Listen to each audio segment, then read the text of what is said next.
Hey guys, I will show you how to fix this problem on Windows system. So you need to just follow my screen, and this solution is applicable for Windows 10 as well as Windows 11 operating system.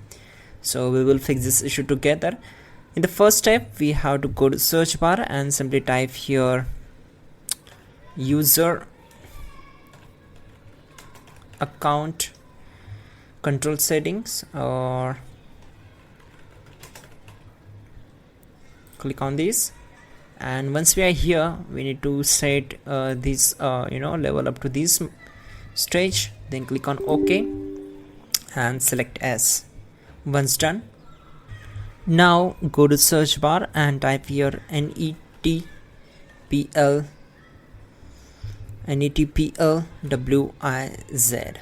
and then click on this.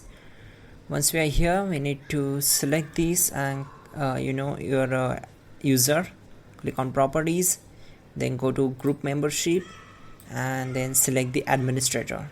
Make sure you have to select the administrator option, then click on apply and then OK. Now we need to just restart the system. So for that, go here and click on restart. You can also check out our pinned comment to fix this issue quickly and effectively. That will be a better option to fix this issue. So don't forget to like the video and please do subscribe the channel.